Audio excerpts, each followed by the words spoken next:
Hii ni Sky TV. Hujambo mtazamaji na karibu kutazama ulimwengu wa habari na habari kuu usiku huu.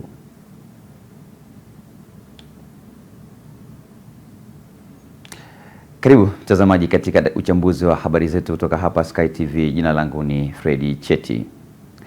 Rais wa Jamhuri ya Muungano wa Tanzania Dr. Samia Suluhu Hassan amewaongoza Watanzania kuaga mwili wa aliyekuwa makamu wa kwanza wa rais wa Jamhuri ya Muungano wa Tanzania na Waziri Mkuu mstaafu hayati Mzee Cleopa David Msuya katika viwanja vya Karimjee jijini Dar es Salaam leo Mei 11 mwaka 2025. Mendi Joseph ana undani wa taarifa hii.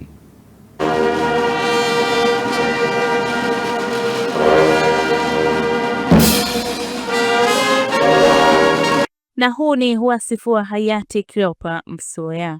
Kuzaliwa. Hayati Cleopa David Msuya, Waziri Mkuu na makamu wa kwanza wa rais mstaafu wa Jamhuri ya Muungano wa Tanzania, alizaliwa tarehe 4 mwezi Januari mwaka 1931 katika kijiji cha Chomvu, kata ya Usangi, wilaya ya Mwanga, mkoa wa Kilimanjaro.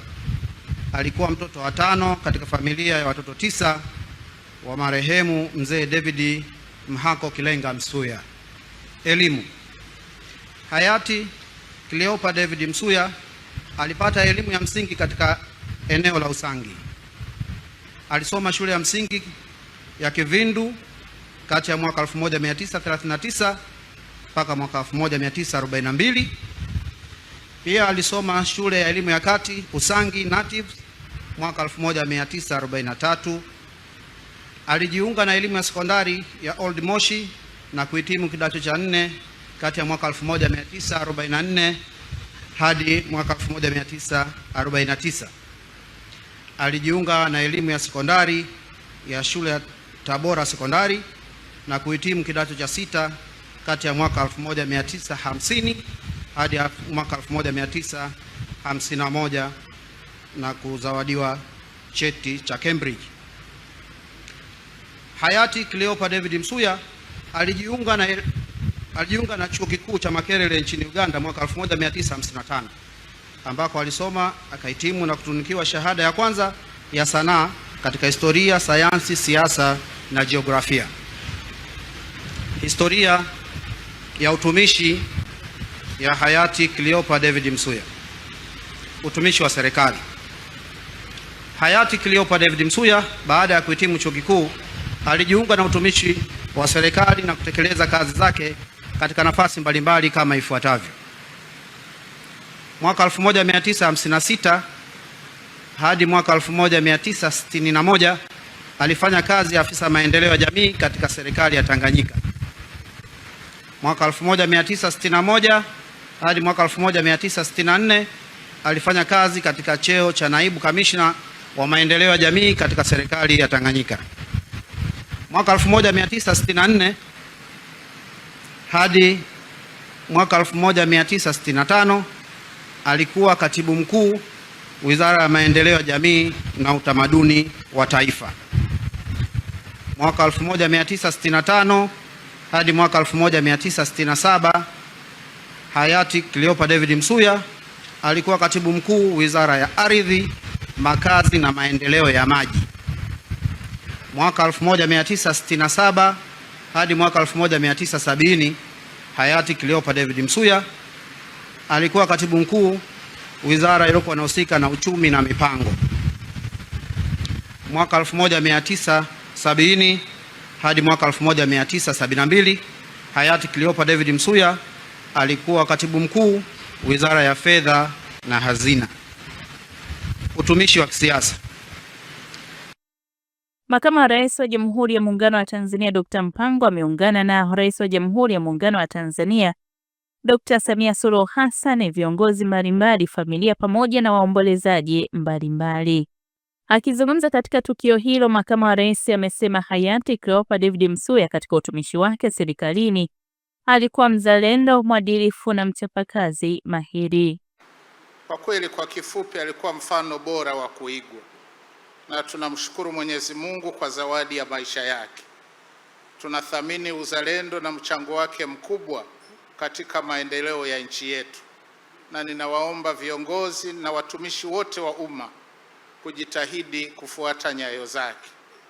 alikuwa mkweli na mwenye msimamo thabiti. Aidha, Mheshimiwa Cleopa David Msuya aliendelea kufuatilia utatuzi wa changamoto za maendeleo ya wananchi wenzake wa Mwanga. Amesema kiongozi huyo ni mfano bora wa kuigwa na serikali inathamini uzalendo na mchango wake mkubwa katika maendeleo ya taifa.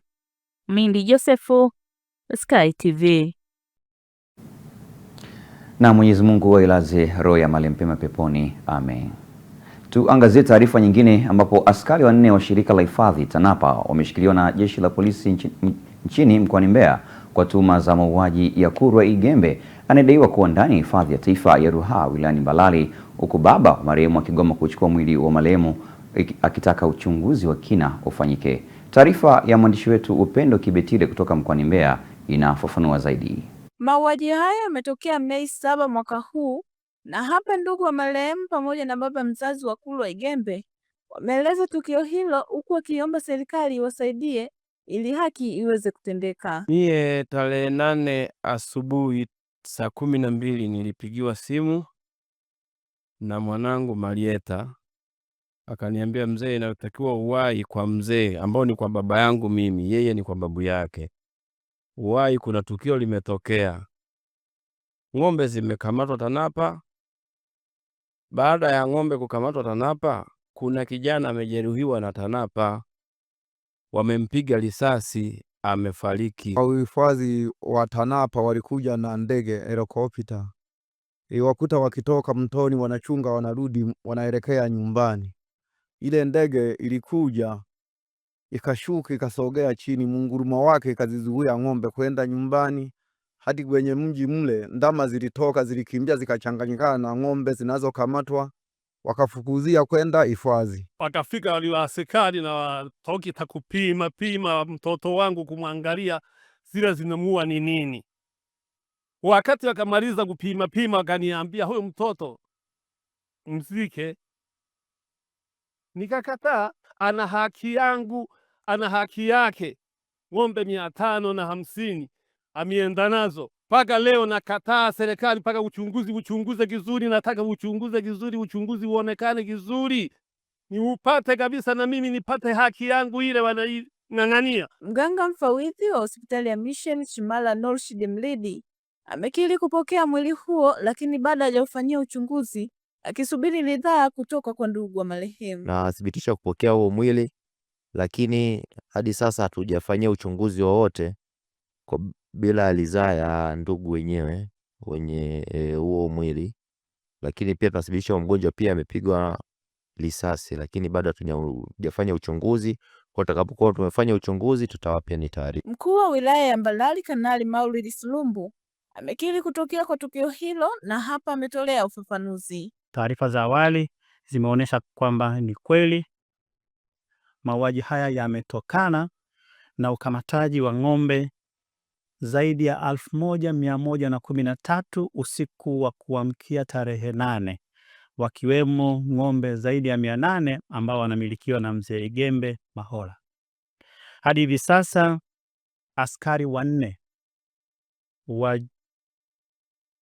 jeshi la uhifadhi wa hifadhi zetu za taifa wameshakamatwa, wako mahabusu. Nikiripoti kutoka wilaya ya Mbalali mkoani Mbeya, Upendo Kibetile, Sky TV. Tutazame taarifa nyingine. Chama cha Demokrasia na Maendeleo Chadema kimetangaza kuwa makundi yaliyokuwepo ndani ya chama hicho wakati wa kutafuta viongozi wa juu wa chama hicho sasa imemalizika, hivyo kazi inayotakiwa kufanyika kwa sasa ni kuendelea na ushirikiano ukifanya chama hicho kusonga mbele. Michael Bundala ametuandalia taarifa kamili. Ni taarifa iliyotolewa na John Mnyika ambaye ni katibu mkuu wa chama cha Demokrasia na Maendeleo Chadema kwa wafuasi wa chama hicho. Mnyika ametoa taarifa hiyo wakati akizungumza na wafuasi wa chama hicho waliojitokeza katika mkutano wa chama hicho uliofanyika mjini Geita. Alikuwepo mwenyekiti mstaafu Mheshimiwa Mbowe. Upande wa pili alikuwepo aliyekuwa makamu mwenyekiti ambaye sasa ni mwenyekiti wetu wa chama Mheshimiwa Tundu Lissu. Chaguzi ukafanyika pale Mlimani City. Si mlimfuatilia sana? Ndio. Kura zikapigwa, matokeo yakapatikana. Kwa katika mchakato wetu wa uchaguzi Ni wazi tulikuwa na timu mbili kubwa, timu Lissu, timu Mbowe, tukafanya uchaguzi. Nataka kuwaambia Wanageita na kuwaambia Watanzania, baada ya uchaguzi ule wa tarehe 21 na 22 Januari 2025, timu Lissu, timu Mbowe ziliishia Mlimani City. Sasa tuna timu moja ya Chadema. Katibu mkuu huyo wa chama hicho cha Demokrasia na Maendeleo Taifa pia akawaomba mwenyekiti wa chama hicho Kanda Victoria Ezekiel Wenje pamoja na mjumbe wa kamati kuu ya Chadema Godbless Lema kueleza misimamo yao ndani ya chama hicho, kujibu kama wana mpango wa kuondoka ndani ya chama. Useme kutoka ndani ya nafsi, Mwenyezi Mungu akiwa anakusikia.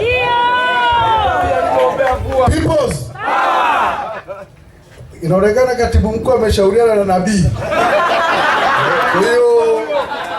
Kwa hiyo hapa inatengenezwa hiyo kwa midwife. Ndugu zangu, watu wa Geita na kanda ya Victoria, mimi ni mwenyekiti wa Chadema kanda Victoria, na tuna matumaini tunasonga mbele kwa sababu tunajua kuna gharama ya kulipa katika safari hii. Nipo na mimi ni mwenyekiti, anuta continue. Shukrani Mheshimiwa Kaketi, ila kwa niaba walikuwa timu Lissu, nataka utoe kauli mbele ya Wanageita hapa. Mmoja alikuita Mkanada kwamba Wanachadema tunakumbatiana kwa upendo, tunasonga mbele kwa pamoja kwenye mapambano ya no reform no election, bila kujali nani alikuwa nani. Karibu. Asante katibu mkuu Suleiman.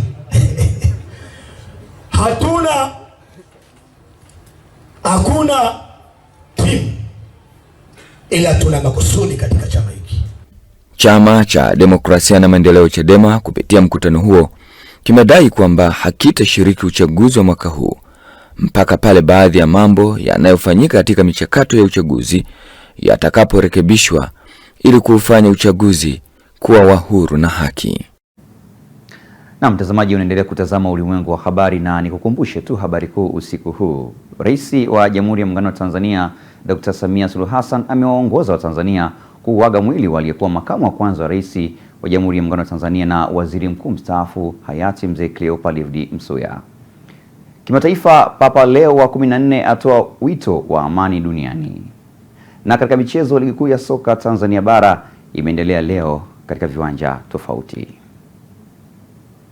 Na tuendelee na taarifa yetu ya habari, tuangazie taarifa nyingine ambapo ofisi ya msajili wa vyama vya siasa imevitaka vyama vitakavyoshiriki uchaguzi mkuu wa mwaka huu kudumisha amani, umoja, upendo, uzalendo pamoja na kuheshimu mamlaka za sheria za nchi. Nora Damiani ana taarifa kamili. Wito huo umetolewa na msajili msaidizi wa vyama vya siasa Sisti Nyahoza wakati wa mkutano mkuu maalum wa chama cha kijamii CCK uliokuwa na lengo la kumpitisha mgombea urais wa Jamhuri ya Muungano wa Tanzania na mgombea urais wa Zanzibar. Tuliwasisitiza kwamba wanaenda kwenye uchaguzi wao pamoja na vyama vingine 18 ambao vitaingia kwenye uchaguzi wa mwezi huu Oktoba, wahakikishe kwamba wanazingatia sheria za nchi yetu, wanadumisha uzalendo, wanadumisha amani, wadumisha utulivu, wanadumisha na umoja wa nchi yetu. Kwa sababu kwenye ushindani kuna mambo mengi. Sasa mtu kwenye ushindani anaweza akashawishika kufanya jambo ambalo lina hatarisha uvunjifu wa sheria. Kwa hiyo tumewaasa kwamba waepuke kabisa masuala hayo, kwamba tunafanya uchaguzi kwa sababu tuna amani. Tusingekuwa na amani, tusingefanya uchaguzi. Nchi yetu tunamshukuru Mwenyezi Mungu, ni nchi ya amani, tuna umoja, tuna mshikamano, tuna utulivu, na ndio maana tunafanya mambo kama hayo. Umeona watu wamefanya uchaguzi, wamecheza kwa furaha, yote ni amani. Naye mgombea urais wa Jamhuri ya Muungano wa Tanzania kupitia chama hicho ambaye pia ni mwenyekiti wa CCK Taifa, David Mwajojele, amesema Watanzania watarajia makubwa kwa kuwa wana sera nzuri hasa zitakazowawezesha vijana kujiajiri wenyewe. Nataka kuhakikisha jamii ya Kitanzania inaishi maisha bora katika maeneo mbalimbali ya kilimo, ya hivi, na uvuvi na ujasiriamali, pia katika elimu, katika viwanda, katika biashara na mambo mbalimbali ya uhitaji, makundi maalum kama walemavu, wanawake, watu wasiojiweza, vijana. Tuko pamoja nao, tuna sera nzuri, tutahakisha tuna make sure kwamba wanapata kujiajiri wenyewe. Serikali haiwezi kaajiri makundi yote, kaajiri kila mtu, lakini serikali sasa imebadilisha mfumo na sasa tayari imeanza kutumika kwamba watoto wetu wanapomaliza shule watakuwa na uwezo wa kujiajiri wenyewe. Na mimi nasema serikali yetu ya CCK, chama chetu cha CCK, tutakapopewa ridhaa na serikali kupitia tume nikiteuliwa, kwa kweli na mambo mazuri, Watanzania wategemea kitu kizuri sana kutoka CCK na mabadiliko makubwa ya kiuchumi, kisiasa, utawala bora na mambo mbalimbali, maonevu ya wanawake. Tuhakikisha wanawake wanakuwa ngangari, hakuna kuonewa, wanamiliki ardhi, wanamiliki mapesa. Tegemea CCK, tuna mambo mazuri, siwezi kuyasema yote sasa, lakini kipenga kilia tu cha kuteuliwa, nimeteuliwa na tume, basi na wahakikishia kwamba mtajivunia na Watanzania waangalie kwamba yuko mtu kama mimi. Uchaguzi ni kubadilishana, sio mpaka usukumu anguke kama nguzo. Hapana. Sasa hii ni fursa yangu, mimi ndio mwenyewe sasa hivi wa kuchukua kiti cha urais, sio kitu cha ubunge wala udiwani, kiti cha urais. Na mbele vyangu ni vingi sana. Kwanza nitaangalia sana watoto wa mayatima, walemavu, wajane ambao wako hali ngumu. Ni mtazamo wangu sana. Nawaambia wanachama wote kwa jumla wawe kwa makini kunipigia kura za ndio katika tiketi yetu ya urais wa chama chetu cha CCK, ambacho tutaweza kwenda mbele. Yaani bila ya wao mimi siwezi kufika ile ambacho chama tutategemea kufika pale, lakini nategemea kwa ushikamano wao kuanzia ngazi kuu na mpaka kuendelea. Tunaposhikana chama chetu kitasonga.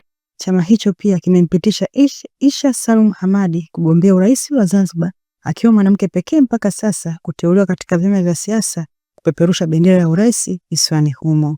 Kutoka Dar es Salaam, Nora Damian, Sky TV.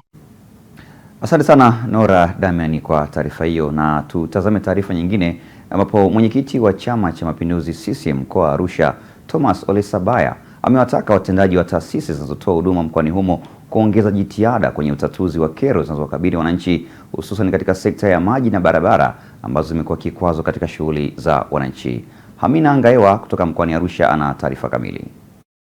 Mwenyekiti huyo amesema hayo wakati akizungumza na wananchi wa chama hicho mara baada ya kukamilisha ziara yake ya kukagua miradi ya maendeleo yenye thamani ya zaidi ya bilioni 1, ambapo amebainisha kuwa kuna haja ya kuonesha miradi iliyokamilika na inaendelea kukamilishwa kwa wananchi ili waweze kuifahamu, huku akionya suala la kugawanyika katika chama, hasa kwa kuanzisha makundi yanayoua chama hicho.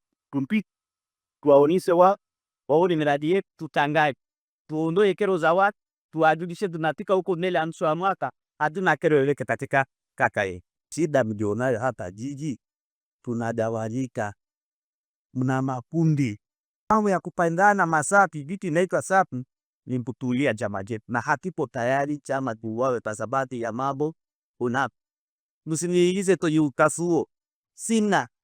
Sisi watu wote iwe wajanga kimori na waomba. Kwa upande wao watendaji wa serikali akiwemo Adamu Hema ambaye ni meneja wa maji kanda ya Mushono jijini Arusha, pamoja naye mhandisi Godfrey Mbwile ambaye ni meneja wa TARURA wilaya ya Arusha, wanaeleza namna walivyojipanga kutatua kero za wananchi. Mamlaka ya maji ya Arusha, wananchi, serikali ya mtaa kushirikiana katika kulinda miundombinu ya maji ili kuondoa usumbufu kama huo. Tumeshajipanga maeneo mengi, tumelaza mitandao mikubwa.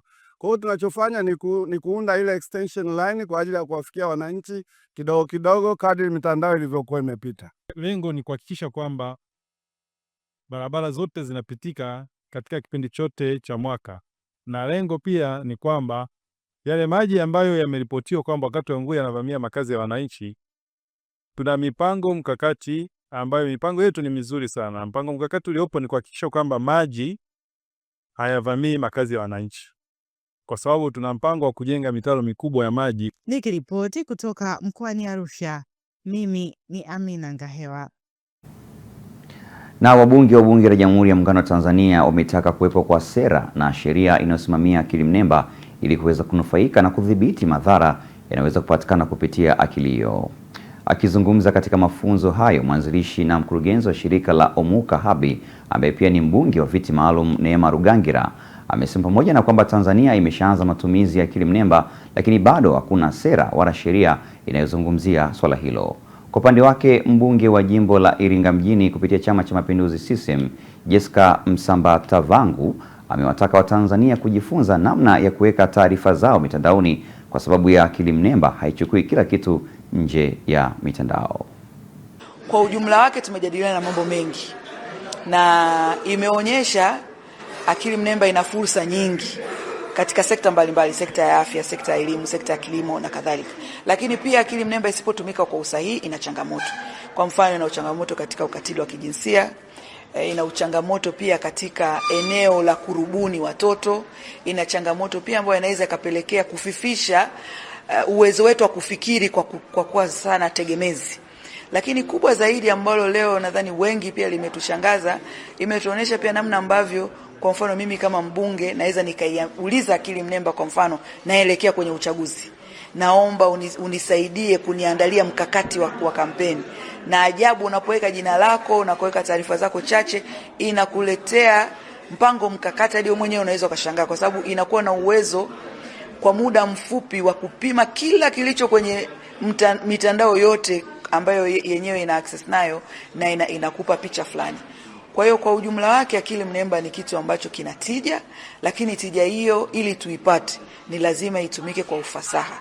Kwa hiyo moja ya vitu ambavyo sisi kama wabunge tutakwenda kuangazia ni kwamba lazima kama Tanzania tuwe tuna sera ya akili mnemba pamoja na sheria ili tuweze kunufaika na hizi faida zake, lakini pia tuweze kujikinga na kudhibiti haya madhara ambayo yanaweza kupatikana kwenye eneo hili la akili mnemba.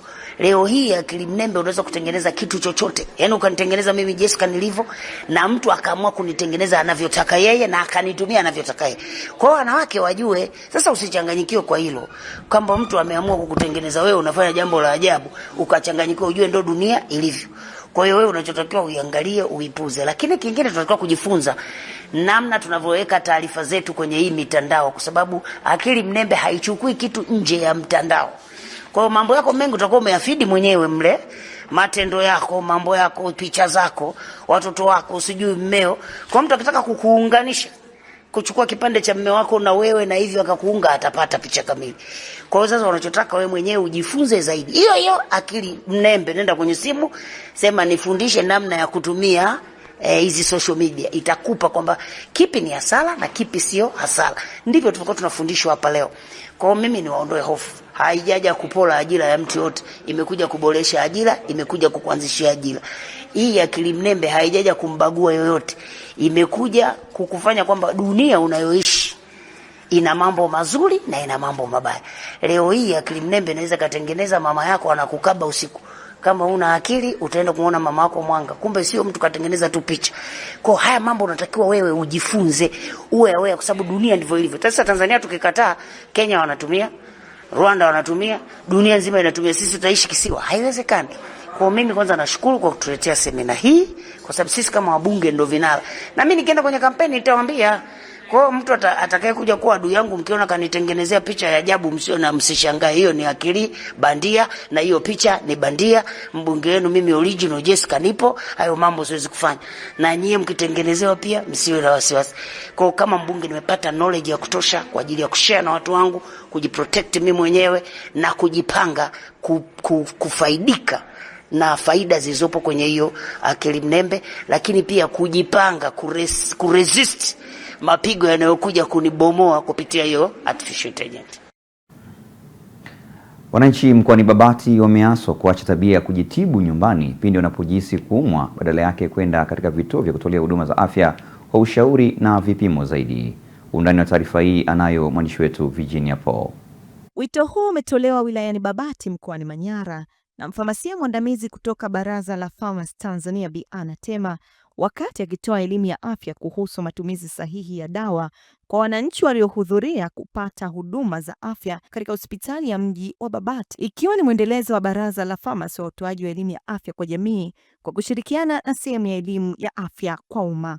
Kwa tuache kujitibu majumbani, tuache kutumia dawa kiholela kwa sababu ni mbaya na inaleta athari kwenye afya zetu.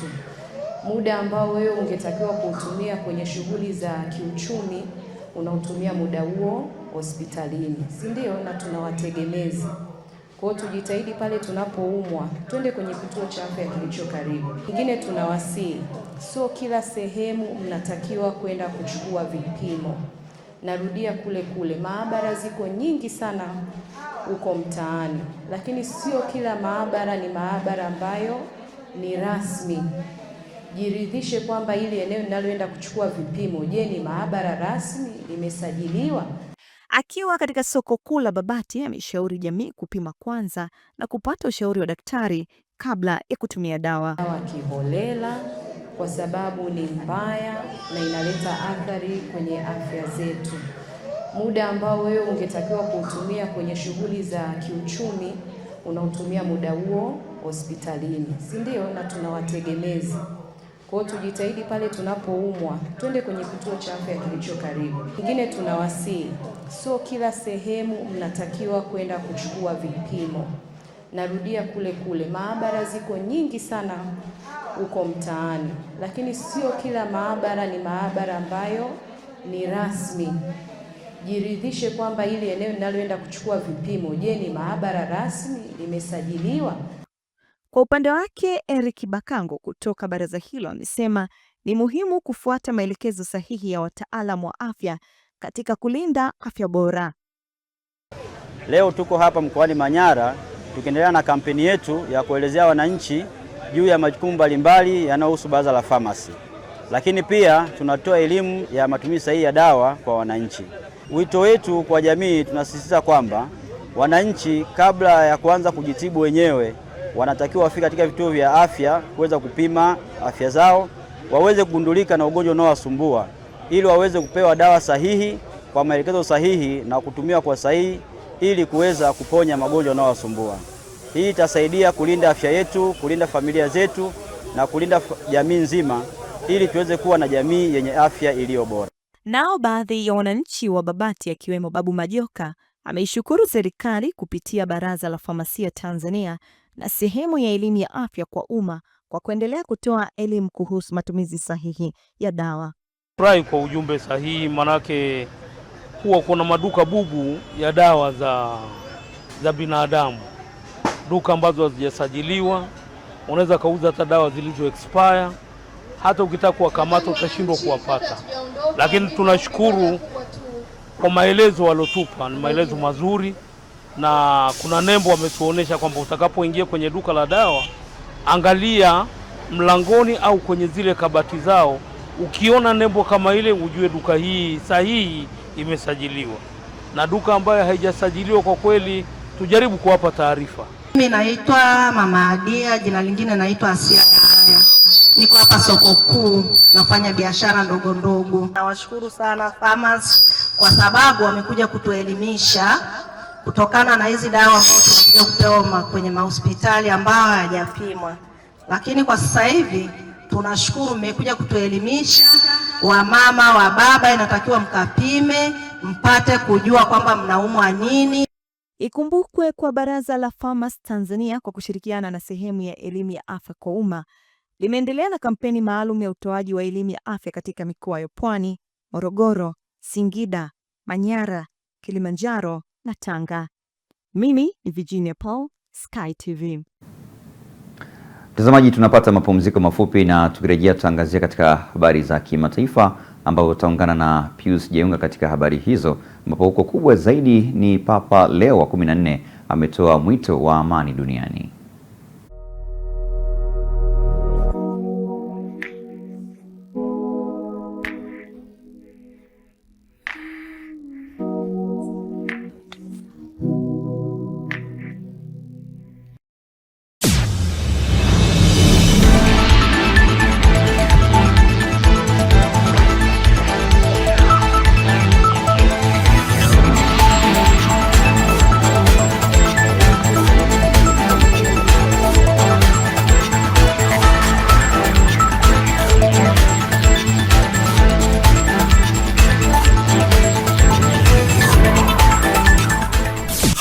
za kimataifa.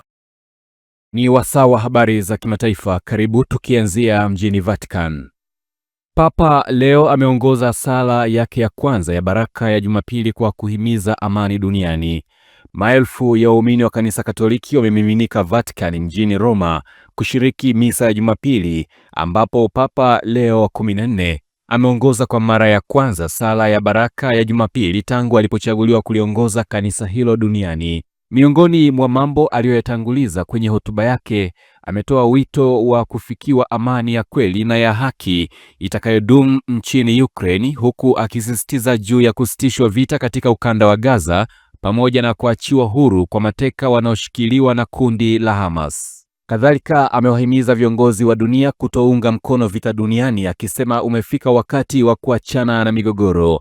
Misa hiyo ya baraka ya Jumapili hutolewa kutokea kwenye dirisha linalotazama uwanja wa kanisa kuu la Mtakatifu Petro, lakini Papa Leo wa 14 ametoa baraka za Jumapili tangu alipochaguliwa siku 3 zilizopita kupitia roshani alikosimama wakati akitangazwa kuwa papa.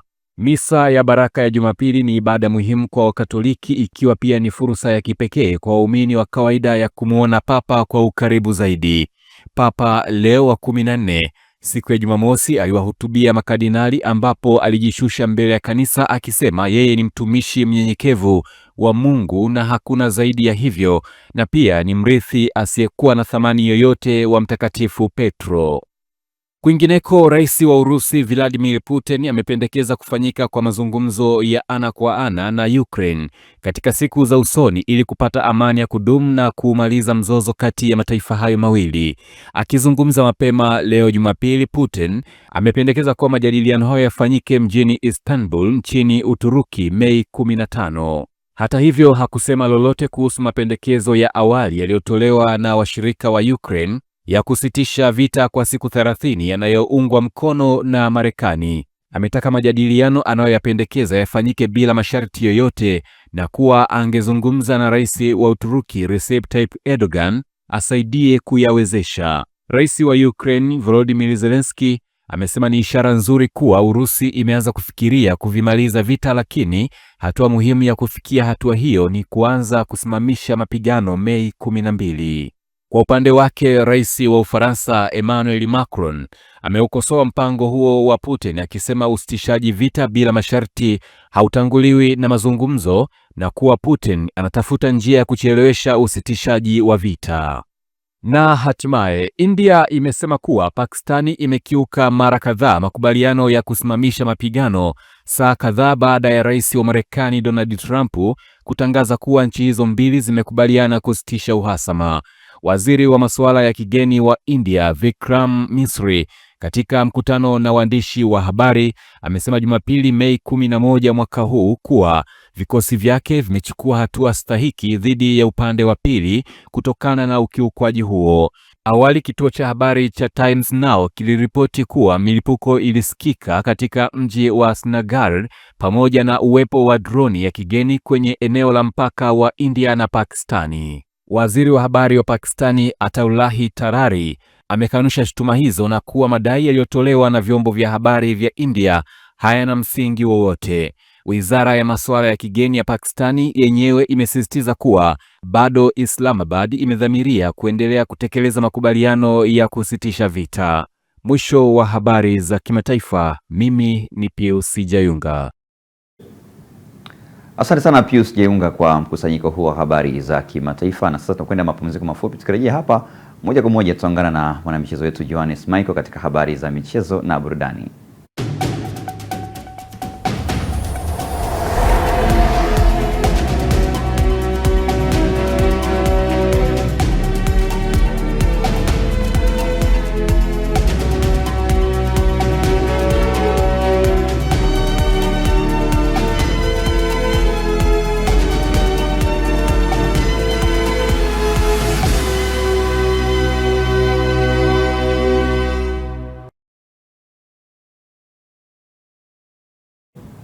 Huwali gani mtazamaji wa Ulimwengu wa Habari, karibu kwenye habari za michezo na burudani. Mimi ni Johannes Michael. Na moja kwa moja taarifa ambayo niko nazo kwa siku ya leo, Waziri wa Habari, Utamaduni, Sanaa na Michezo Mheshimiwa Palamagamba Kabudi amemteua Rashid Mijuza kuwa kaimu meneja wa uwanja wa Benjamin Mkapa baada ya kumhamisha na kumpeleka makao makuu ya wizara hiyo aliyekuwa meneja wa uwanja huo Bwana Malinde Mahona ambaye atakuwa msimamizi wa viwanja vyote nchini. Ingine ambayo ningependa kulieleza na hakika kabisa mtajiuliza mbona leo ndugu Malinde Mahona hatumwoni hapa. Ndugu Malinde Mahona tumemuondoa hapa na kumrudisha wizarani. Amefanya kazi nzuri sana katika kusimamia uwanja wa Benjamin Mkapa. Na sasa tuna miradi mingi mikubwa. Tuna mradi wa Dodoma, tuna mradi wa Arusha, tuna mradi wa hapa. Tumeona yeye tumpeleke wizarani ndugu yetu Malinde Mahona ili sasa asimamie shughuli za viwanja vyote. Na badala yake hapa tumemleta ndugu yetu Rashid Mijuza. Kwa kuanzia sasa Rashid Mijuza ndio kaimu manager wa uwanja wa Benjamin William Mkapa ili asimamie. Na yeye pia ana uzoefu wa kutosha na tunaamini kabisa ndugu Mijuza ataikamilisha kazi ambayo alikuwa ameanzisha Mahona, ambaye sasa tumempandisha daraja kwenda kusimamia viwanja vyote vitatu vinavyojengwa. Kwa hiyo ndugu Mijuza kuanzia sasa yeye ndio kaimu meneja wa uwanja wa Benjamin Mkapa. Na yeye tunaamini ataendeleza kazi ambayo mwenzake alianza, na bado Mahona atakuwa anaangalia viwanja vyote vitatu, ataendelea kushirikiana. Yeye ana uzoefu wa kutosha na tunaamini kabisa atasaidiana na timu ya kampuni ya Reform Sports na hawa BCEG kuhakikisha uwanja wetu wa Benjamin Mkapa uko tayari kuanza kwa mechi ya Simba tarehe 25 na ni mechi kubwa. Finali inachezewa nyumbani, lazima uwanja huu uwe tayari kwa matumizi hayo tarehe 25 na naona kabisa yale yote ambayo CAF walikuwa wameyasema yako tayari, na niwaombe Watanzania wawe na fahari na nchi yetu. Changamoto ile ya siku ile ni mvua ilinyesha nyingi sana kuliko ilivyotarajiwa, na ndani ya muda mfupi mechi ikachezwa. Lakini tuwe wazalendo, tujue changamoto hizi haziko kwetu tu. Tuwe na fahari, na mnaona baada ya muda mfupi tumechukua hatua, tumeleta hii kampuni ya Uturuki yenye uzoefu inafanya hii kazi. Kwa mimi ningewasihi sana Watanzania daima pia tuyaone mazuri tunayoyafanya, na sio tu daima kasoro zinazojitokeza. Kasoro zitakuwepo, lakini na sisi tuwe na fahari ya makubwa yanayofanya. Na Dr. Samia Suluhu Hassan amefanya juhudi kubwa sana. Baada ya ile hali ndio aliyetolea fedha na idhini ya kuleta hii kampuni ya Uturuki. Kwa hiyo tumpe moyo rais wetu kwa kazi kubwa anayoifanya, kwa upendo mkubwa alionao, kwa sababu maamuzi haya ya kuwaleta hawa wataalamu haraka sana. Na ni kampuni ambayo Mheshimiwa Rais anajua imefanya kazi duniani na Afrika, lakini pia Zanzibar ambako amefanya kazi nzuri. Lakini pia niwashukuru BCG kwa kazi kubwa wanayofanya sasa ya kufunga viti. Na kunako taarifa nyingine ni kuhusiana na kikosi cha timu ya taifa ya vijana Ngorongoro Heroes kimeanza safari ya kutokea nchini Misri kwa ajili ya kurejea nchini ambapo kilienda kushiriki michuano ya AFCON chini ya umri wa miaka 20, na timu ya Ngorongoro Heroes imeondoka kwenye michuano ya AFCON bila kupata alama hata moja. Na kunako taarifa nyingine ni kuhusiana na ligi kuu soka Tanzania bara imeweza kuendelea kwa siku ya leo kwa mchezo mmoja kupigwa katika dimba la KMC ambapo alikuwa anamkaribisha mgeni wake Simba Sport Club, na Simba amefanikiwa kuibuka na ushindi wa bao 2-1, mabao ya Simba yakiwekwa kambani na Steven Desi Mkwala huku bao la KMC likifungwa na Rashidi Chambo. Na moja kwa moja tunakwenda pipa kimataifa ambapo tunaanza na mkurugenzi wa michezo wa Arsenal Andre Biltra anafanya kazi mpango wa kuteua mshambuliaji mpya na kupungua mawindo kwa nyota wa Sporting Lisbon ambaye ni Victor Gyokeres mwenye umri wa miaka 20 na mchezaji wa kimataifa wa Slavonia ambaye anakipiga ndani ya kikosi cha RB Leipzig. Hapa tunamzungumzia Benjamin Sesko, ni miongoni mwa wachezaji ambao wanawindwa na klabu ya Arsenal. Na kunako taarifa nyingine ni kuhusiana na mlinzi wakati wa Bayern Leverkusen Jonathan Tah mwenye umri wa miaka 29 amehusishwa na Bayern Munich kwenda kujiunga msimu ambao unafuatia, lakini kipengele cha kuweza kuondoka ndani ya kikosi chake cha Bayern Leverkusen kiko wazi, kwa hiyo anaweza akaenda kujiunga na kikosi cha Bayern Munich. Na huo ndio mwisho wa habari za michezo na burudani. Kwako Freddy Cheti.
Ni mwanamichezo wetu Johannes Michael akitupitisha katika habari za michezo na burudani. Kwa sasa tuelekee katika upande wa utabiri wa hali ya hewa kwa saa 24 zijazo kutoka kwa mamlaka ya hali ya hewa nchini TMA. Uhali gani ndugu mtazamaji, ufuatao ni utabiri wa hali ya hewa wa saa 24 zijazo kutoka mamlaka ya hali ya hewa Tanzania. Langu jina ni Desderi Moses. Mifumo ya upepo inaonyesha kuwa upepo wa wastani unatarajiwa katika maeneo mbalimbali hapa nchini, huku hali ya bahari ikitarajiwa kuwa na mawimbi makubwa kiasi. Mifumo ya anga inaonyesha bado kuna uwepo wa viashiria vya mvua katika maeneo mbalimbali hapa nchini, hususan katika maeneo ya ukanda wa Ziwa Victoria kuelekea magharibi mwa nchi yetu, na hali hii inatarajiwa pia kuonekana katika maeneo yote ya ukanda wa pwani ya bahari ya Hindi kuelekea maeneo yanayopatikana kusini mwa nchi yetu. Na usiku wa leo matarajio yetu kuwa hali ya mawingu kiasi, mvua inayoambatana na ngurumo za radi katika maeneo machache inatarajiwa katika maeneo yote yanayozunguka ukanda wa Ziwa Victoria, halikadhalika pamoja na mkoa wa Kigoma. Maeneo ya nyanda za juu kaskazini mashariki katika mikoa ya Arusha, Kilimanjaro pamoja na Manyara inatarajiwa kuwa na hali ya mawingu kiasi, mvua katika maeneo machache, na hali hii inatarajiwa pia kuonekana katika maeneo yote ya ukanda wa pwani ya bahari ya Hindi ikijumuisha mkoa wa Morogoro, halikadhalika na mkoa wa Ruvuma na maeneo mengine ya nchi yaliyosalia. Ndugu mtazamaji, inatarajiwa kuwa na hali ya mawingu kiasi na makavu kwa ujumla. Na hapo kesho ni matarajio yetu kuwa mkoa wa Tanga pamoja na visiwa vya Unguja na Pemba, maeneo haya yanatarajiwa kuwa na hali ya mawingu, mvua inayoambatana na ngurumo za radi katika maeneo machache na vipindi vifupi vya jua. Maeneo ya nyanda za juu kaskazini mashariki pamoja na yale ya nyanda za juu kusini magharibi yanatarajiwa kuwa na hali ya mawingu kiasi, mvua katika maeneo machache na vipindi vya jua. Maeneo ya kati mwa nchi yetu katika mikoa ya Dodoma pamoja na mkoa wa Singida, maeneo haya yanatarajiwa kuwa na hali ya mawingu kiasi, mvua nyepesi katika maeneo machache na vipindi vya jua. Maeneo mengine ya nchi yaliyosalia, ndugu mtazamaji, katika ukanda wa Ziwa Victoria pamoja na yanayopatikana magharibi mwa nchi yetu, mkoa wa Morogoro, mkoa wa Ruvuma pamoja na baadhi ya maeneo yanayopatikana katika pwani ya bahari ya Hindi yanatarajiwa kuwa na hali ya mawingu kiasi, mvua inayoambatana na ngurumo za radi katika maeneo machache na vipindi vya jua. Na sasa karibu tuangazie utabiri wa hali ya hewa wa siku 4 zijazo kwa baadhi ya maeneo hapa nchini. Dar es Salaam inatarajiwa kuwa na vipindi vya mvua katika siku 4 zijazo. Mkoa wa Dodoma inatarajiwa kuwa na vipindi vya jua na ukavu kwa ujumla. Mkoa wa Mwanza vipindi vya mvua na ngurumo pamoja na vipindi vya jua. Kilimanjaro vipindi vya mvua pamoja na mvua nyepesi vinatarajiwa. Kwa upande wa mkoa wa Mbeya vipindi vya mvua pamoja na vipindi vya jua vinatarajiwa. Morogoro vipindi vya mvua vinatarajiwa katika siku 4 zinazokuja.